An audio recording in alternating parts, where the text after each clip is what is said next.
The Northeastern Hill University Shillong and the University of Melbourne, Australia have collaborated for the British Library Endangered Archives Program or BLEAP to digitize cultural history. Funded by Arcadia, the project aims to preserve global cultural heritage. The BLEAP Public Consultation on the 8th of November 2023 at Taj Vivanta, Shillong updated stakeholders on the project's progress. Professor Desmond Kharmawphlang of Nehu and Professor Andrew J. May of the University of Melbourne, Australia, shared insights on work accomplished as part of the project. Professor Andrew J. May highlighted the program's significance, digitizing endangered cultural materials. The oldest print material comes from around 1902, so the very early part of the 20th century. Remembering that the Khasi language printing, the Khasi press, was founded in the 1890s, so it's very soon after that printed material started to be published in Khasi. So we think that that's very significant and important to preserve a number of those early newspapers, both Christian and non-Christian newspapers. This project was meant to be a one-year pilot project, and of course the pandemic intervened. We started the project in 2019, but then we had many delays because of the difficulties of the pandemic. So a 12-month project. It was not digitising everything. It was a pilot project, but as part of that, we have identified and we have learned that there was a significant amount of more material that could be digitised in the future, and that could be part of another phase of the project if we apply for funding. A website called Digital Shillong, and this is again a similar kind of instinct, which is to encourage people to share information about history. So this will be more a mapping interface, and we're encouraging people to contribute memories, stories about favourite places and sites in Shillong, and we'll build up a very rich history of Shillong in all its diversity.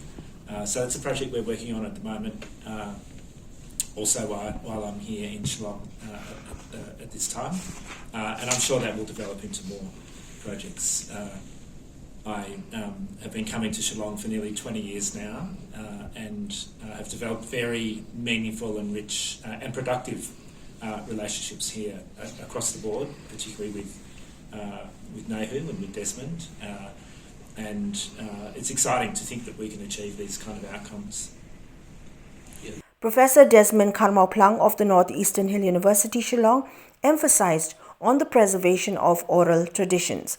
The project, which started in 2019, involves digitizing and preserving materials with copyright retained by owners, informed Kharmawphlang.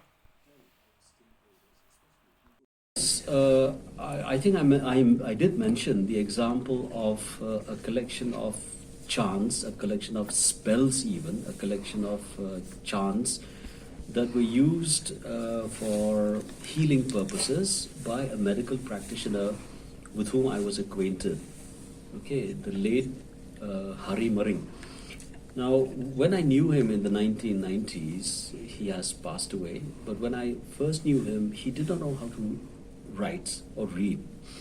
But later on, towards the end of his life, I saw him, meticulously penning down that oral knowledge of the chants that he used to make, that he made use of while performing healing ceremonies.